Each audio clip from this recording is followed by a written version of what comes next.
Hello everyone, I'm Chase, a Rocky Mountain ATV MC, giving you a closer look at the V5 steering stabilizer from GPR.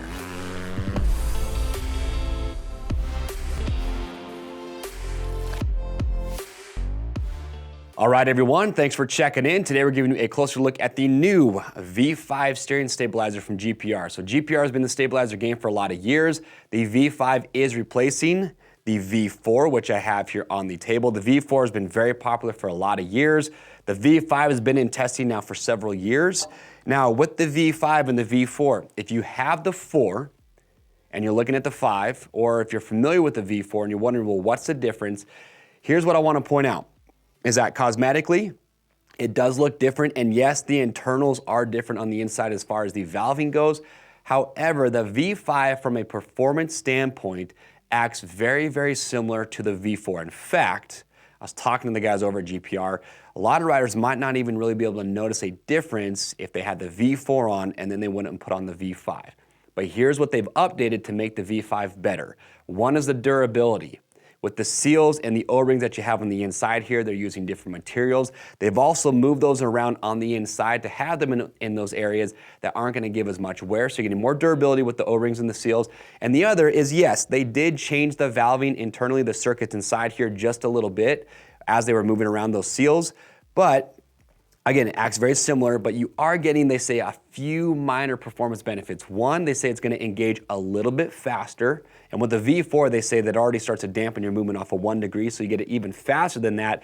Also, they say that it engages and it gives a little bit smoother dampening when your handlebars start to turn. But aside from that, again, very, very similar to the V4. So if you already have a V4 and you're looking at the V5, and you like the V4, I'm gonna say it's probably not worth spending the extra money for the V5, but if you want to, if those are some things that are gonna be important to you, like the durability, then by all means, go out and get yourself a V5. The mounting's gonna be the exact same with the V5 as with the V4, so the same handlebar clamps will come included.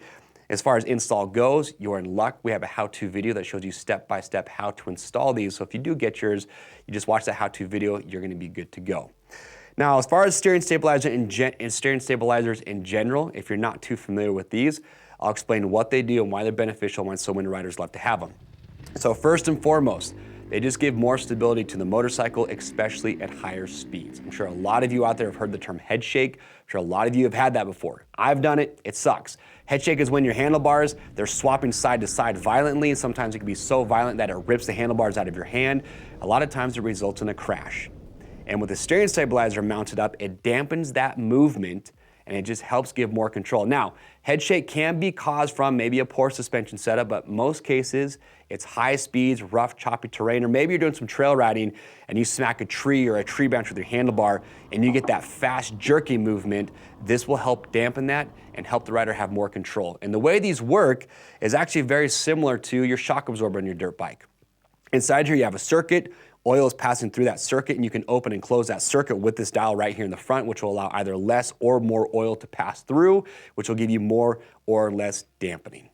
That's how these work, and that's why you see pretty much all off-road racers use steering stabilizers for those benefits. Keep in mind that it's not just for high-speed scenarios. These can be beneficial for low-speed riding. You could be doing some trail riding, you could hit a rock, a root, whatever it might be, and you can still have a high-speed, jerky movement from just hitting those obstacles. So it's beneficial for both low and high-speed riding. Now let's talk about what's unique about the GPR and why you'd maybe want to go buy this one versus some of the other competition. First and foremost, low profile. I know there's a lot of riders that look at steering stabilizers and are worried that's going to add a lot of rise to the handlebars. With the V5, you're going to get anywhere from about a 1/2 inch to 3/4 of an inch rise to your bars. So yes, they do come up a little bit. Keep in mind though, that if that's important to you and you don't want to raise your handlebars, you could look at different bar bends and compensate for that by getting a little bit lower rise with the handlebar.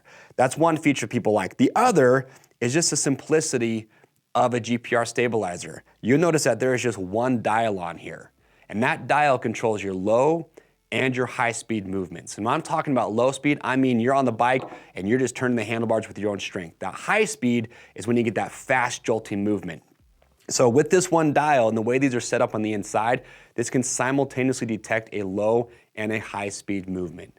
So for riders that just want simplicity, that want to just have one dial that controls everything, that's what GPR does. If you look at, say, maybe a Scott steering stabilizer, which are also really popular, those do give you more adjustability, but I could see how some riders might get a little bit lost, not know quite what they should be doing there.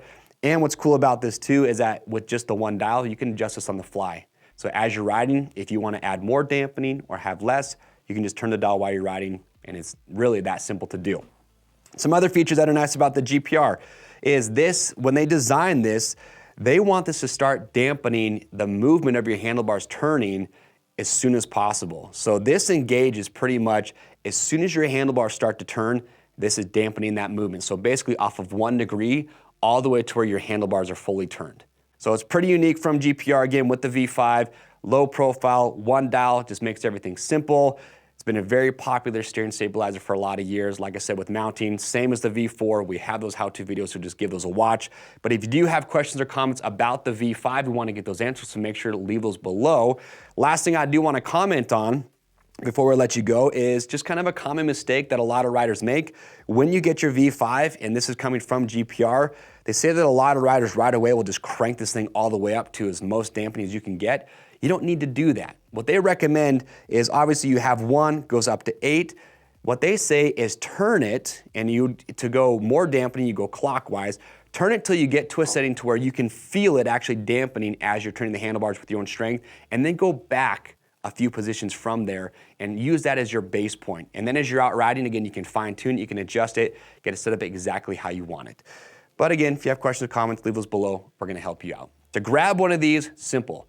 Click on the link or head over to RockyMountain-ATVMC.com. Remember, orders over $75 ship free. If you guys like this product spotlight and you want to see more just like it, make sure to get subscribed to the Rocky Mountain YouTube channel, hit that notification bell, and stay up to date. I am Chase, and we'll see you on the trails.